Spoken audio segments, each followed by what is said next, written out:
I'm back in this kind of area that has been sort of a nowheres area on the homestead for a while, but I've always known that I wanted to put something, I want to grow something here. I just wasn't sure what it was. The ground here is just like this. It's rocky shale with a hair of soil on top and just fractured rock in between. It's nearly impossible to grow anything that isn't native there. It just won't grow. The native stuff will just take it over. So the way I kind of build up on these areas on my property is first by shaping it with an excavator, cleanup bucket really, just scraping the ground down to get in a shape that I like. And it's just the same fractured rock everywhere, you know. This is my ground. It's just, you know, it is not agricultural ground. But I do have pockets of soil on my property all over the place. And since I've been building ponds, I have access to it because that's where the soil settles, is where the water slows down. It drags mineral, right? It drags soil into areas. And so I've got lots of areas I can harvest soil.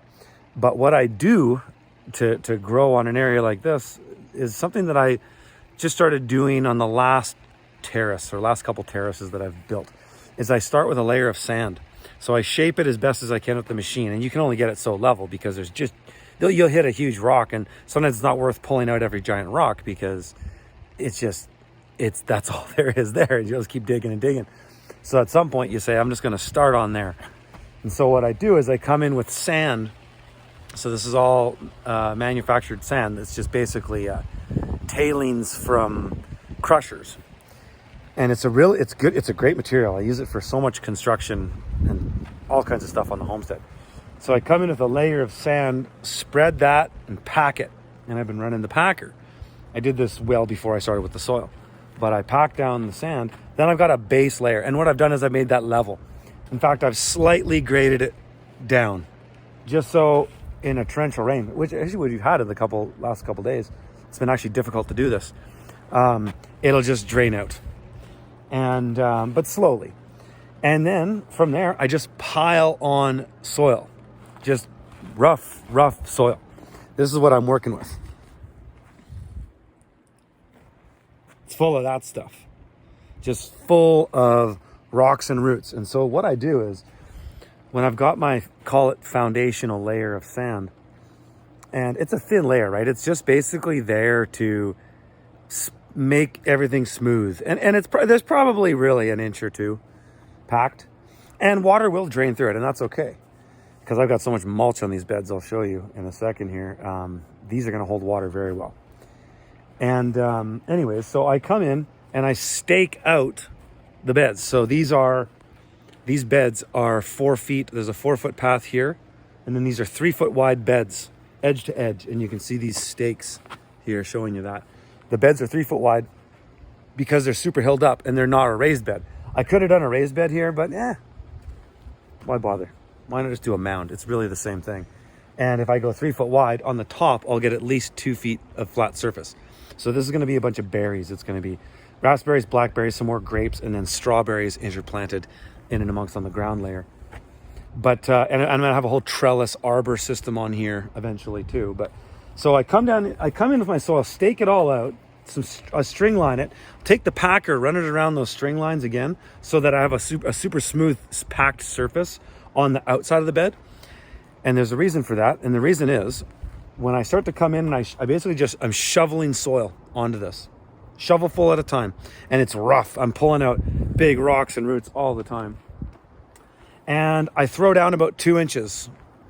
And then I rake it, and I rake all that debris to the sides, like you can see here. I rake it to the sides. And then once the beds start to get high, then when you rake, the stuff just rolls off the sides and rolls into the paths. And because the paths are packed, it's really easy to scrape it off and separate the soil. And so that's what I do, 2 inches at a time, basically in 2-inch lifts, just keep packing it and layering it, shoveling it, layering it, raking it, so on and so forth. And then I get to a point where I've got about 6 to 8 inches of soil depth here. Then I'm going to fertilize this, and I'll put an image in here showing you what I've done.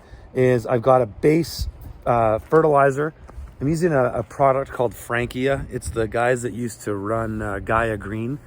It's the same product, basically. There's a 444, and it's all a certified organic fertilizer. It's a good base to start, and there's all kinds of minerals in there, rock dust and like azomite and stuff like that. And then I put another one in that's a bloom. It's more of a bone meal.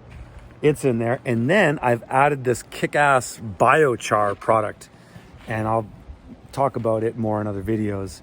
But I'm kind of trying it out, and it comes pelletized. And I've put quite a bit on it in each of these beds. Then I put 4 inches of compost, finished compost. It's a really good finished mulch, really. It's hardly a compost. But needless to say, it's well broken down, and it is the base layer on top. And it's quite thick. You can see here, if I just pull a bit back here, I get about that thick till I'm at where those biochars and fertilizer layer is. So this is just going to be single row planted down this bed, and then there'll be strawberries on the side, and they'll just drape down, and they'll eventually just cover this whole thing.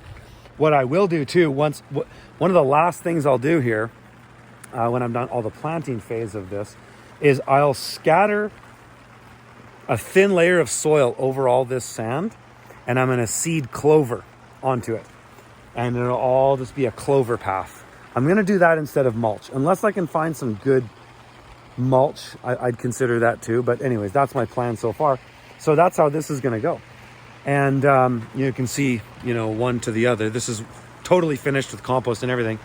This has to have my fertilizer layer and then compost next. But that's how this is going to be. And it's going to be a sweet spot because it gets tons of sun. Especially for 8 months of the year. This gets tons of sun, and the other 4 months won't matter because it's winter. It'll be covered in snow.